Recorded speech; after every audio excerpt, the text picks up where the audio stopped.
કોને નથી ગમતું કે એમનું જીવન વધુ સારું બને, બરાબર ને? પણ મોટાભાગે એવું લાગે કે કોઈ પણ સુધારા માટે સમય, પૈસા કે પછી ઘણી મહેનતની જરૂર પડે છે. આજે આપણે એવા 5 ફેરફારોની વાત કરીશું જેને તરત જ અપનાવી શકાય છે. અને સૌથી સારી વાત, આ માટે કોઈ પૈસાની જરૂર નથી. બસ આપણી વિચારવાની રીતમાં થોડો ફેરફાર કરવાની જરૂર છે. ચાલો, આમાં ઊંડા ઉતરીએ. આ એક એવો સવાલ છે જે આપણે બધા ક્યારેક ને ક્યારેક પોતાની જાતને પૂછીએ જ છીએ. અને જવાબ ઘણીવાર બહુ જટિલ લાગે છે. પણ આજના આ વિશ્લેષણમાં આપણે સમજીશું કે કેટલાક સાવ સરળ, નાના ફેરફારો પણ કેટલી મોટી અસર કરી શકે છે. અને તે પણ આજથી જ. તો ચાલો, ફટાફટ નજર નાખીએ એ 5 શક્તિશાળી ફેરફારો પર જે જીવનને એક નવી દિશા આપી શકે છે. દરેક મુદ્દો સાંભળવામાં સાવ સરળ લાગશે, પણ એની અસર ખૂબ જ ઊંડી છે. આપણો પહેલો ફેરફાર જોડાયેલો છે મનોરંજન સાથે. અને ના, આ કંઈ પણ જોવાનું બંધ કરવા વિશે નથી, પણ આપણે શું જોઈએ છીએ અને કેમ જોઈએ છીએ એ બદલવા વિશે છે. જુઓ, આપણી આદતોમાં એક મોટો તફાવત છે. ઘણીવાર આપણે જમતી વખતે કે આરામ કરતી વખતે બસ એમ જ સમય પસાર કરવા માટે ટીવી ચાલુ કરી દઈએ છીએ. એની સામે એક વધુ સારી સ્માર્ટ આદત છે. જે પણ જોઈએ એ જાણી જોઈને કંઈક શીખવાના ઈરાદાથી સક્રિય રીતે પસંદ કરીએ.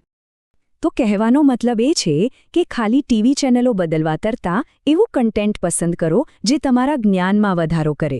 પછી ભલે એ કોઈ વિષય પર ઊંડાણપૂર્વકની યુટ્યુબ સિરીઝ હોય કે પછી કોઈ પ્રેરણાદાયક ડોક્યુમેન્ટરી. પસંદગી તો આપણા હાથમાં જ છે. ચાલો, હવે બીજા મુદ્દા પર જઈએ, જે સીધો આપણી નાણાકીય આદતો અને એનાથી પણ વધુ આપણી માનસિકતા સાથે જોડાયેલો છે. ક્રેડિટ કાર્ડ સાથેની મૂળભૂત સમસ્યા આ જ છે. એ આપણને ભવિષ્યની કમાણીને વર્તમાનમાં વાપરવાની છૂટ આપે છે, જે ઘણીવાર આપણને દેવાની જાળમાં ફસાવી દે છે. આના 2 મુખ્ય કારણો છે. પહેલું તો એકદમ સ્પષ્ટ છે, ફાઇનાન્શિયલ. ઊંચા વ્યાજદર અને નજીવા રિવોર્ડ પોઈન્ટ્સ આખરે નુકસાન જ કરાવે છે. અને બીજું કારણ થોડું ઊંડું છે, જે આપણી માનસિકતા સાથે જોડાયેલું છે. લો ઓફ અટ્રેક્શનનો સિદ્ધાંત કહે છે કે જ્યારે આપણે ઉધાર પર જીવીએ છીએ ત્યારે આપણે અજાણતા જ આપણા જીવનમાં વધુ દેવાની પરિસ્થિતિઓને આકર્ષિત કરીએ છીએ. આની પાછળનો મુખ્ય વિચાર ખરેખર ખૂબ જ શક્તિશાળી છે કે આપણે આપણો નાણાકીય ધ્યેય બદલવો જોઈએ. વ્યાજ ચૂકવનાર નહીં, પણ વ્યાજ મેળવનાર બનવાનું લક્ષ્ય રાખવું જોઈએ. પછી તે બચત પરનું વ્યાજ હોય કે પછી ડિવિડન્ડ જેવા રોકાણમાંથી મળતી આવક. ત્રીજો ફેરફાર છે પ્રોડક્ટિવિટી અને ટાઈમ મેનેજમેન્ટ વિશે. અને આ એક એવી ટેકનિક છે જેનો ઉપયોગ દુનિયાના ઘણા સફળ લોકો કરે છે. ટુ ડુ લિસ્ટ ઘણીવાર બાકી કામોના એક લાંબા, તણાવપૂર્ણ પહાડ જેવું લાગે છે.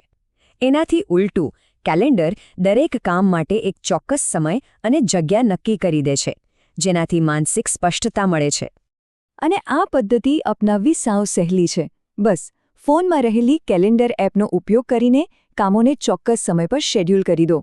આનાથી માત્ર કામો યાદ નથી રહેતા, પણ એ પણ પાક્કું થાય છે કે એક સમયે એક જ કામ પર ધ્યાન કેન્દ્રિત કરી શકાય. અને આ જ તો સફળ લોકોની નિશાની છે. ચાલો હવે ચોથા ફેરફાર તરફ આગળ વધીએ, જે આપણી વાતચીતની ગુણવત્તા અને એની આપણી માનસિકતા પર કેવી અસર થાય છે એના વિશે છે.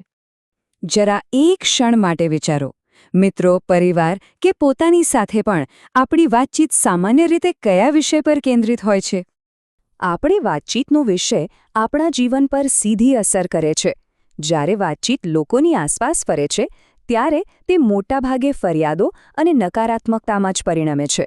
પણ જ્યારે વાતચીત વિચારો અને નવીનતા પર કેન્દ્રિત હોય, ત્યારે તે આપણને પ્રગતિ અને સફળતા તરફ લઈ જાય છે.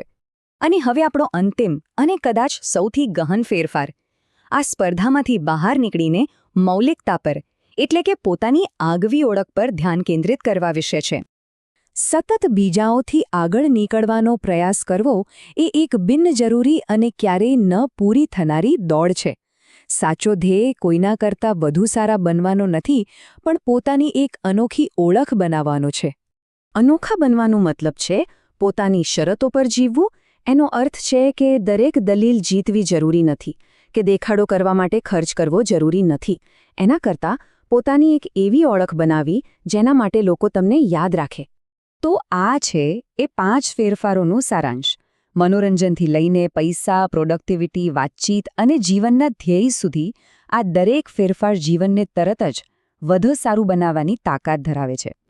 પાંચેય ફેરફારો એકસાથે અપનાવવા કદાચ મુશ્કેલ લાગે, પણ આમાંથી કોઈ એક પસંદ કરીને આજથી જ શરૂઆત કરી શકાય છે. તો વિચારવા જેવો પ્રશ્ન એ છે કે તે પહેલો નાનો પણ શક્તિશાળી ફેરફાર કયો હશે?